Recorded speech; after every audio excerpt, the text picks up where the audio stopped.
কলকাতাতে যখন মেসি এসেছিল তখন তার সঙ্গে শুভশ্রী গাঙ্গুলি একটা ছবি তুলেছিল, আর সেই ছবিকে ঘিরে সোশ্যাল মিডিয়াতে নানান ধরনের ট্রোল, কন্ট্রোভার্সি ইত্যাদি ইত্যাদি লক্ষ্য করেছিলাম। আর সেই কন্ট্রোভার্সির জন্য, সেই ট্রোলের জন্য শুভশ্রী গাঙ্গুলির স্বামী পরিচালক রাজ চক্রবর্তী সে থানায় গিয়ে এফআইআর করেছিল, এবং এফআইআর করার পরে সংবাদ মাধ্যমের মাধ্যমে বলেছিল শুধুমাত্র আমার বাড়ির মহিলা নয়, যদি কেউ অন্য মহিলাকেও কটূক্তি করে তাহলে তার জিভ এবং চোখ উপড়ে নেবে। তো বলছিলাম যে পরিচালক রাজ চক্রবর্তী দাদা, এই যে গত ডিসেম্বরের 20 তারিখে পূর্ব মেদিনীপুরের ভগবানপুরে বিখ্যাত গায়িকা লগ্নজিতা চক্রবর্তী জাগো মা গানটি গাইছিলেন, ঠিক তখনই স্টেজের নিচের থেকে মেহবুব মল্লিক বলে একজন ব্যক্তি স্টেজের উপরে উঠে আসে এবং তিনি সেকুলার গান গা বলে লগ্নজিতা চক্রবর্তীর উপরে চড়াও হয়, তাকে হেনস্থা করার চেষ্টা করে। অনেক জাগমা হয়েছে, এবার একটু সেকুলার গা। তো এটা কি আপনি এখনো জানতে পারেননি, নাকি আপনার চোখটা অন্ধ হয়ে আছে, নাকি শীত ঘুম দিচ্ছেন? আপনার ইচ্ছা হচ্ছে না যে ওই মেহবুব মল্লিকের জিভ এবং চোখ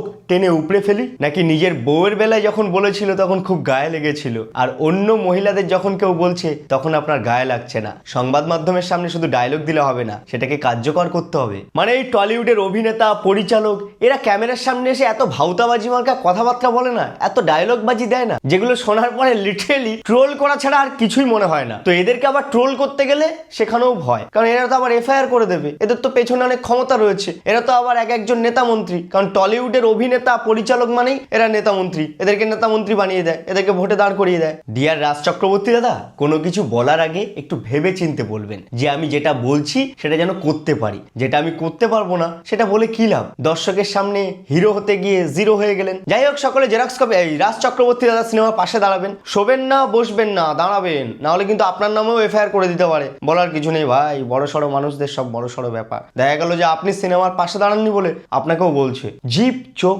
উপড়ে নেব।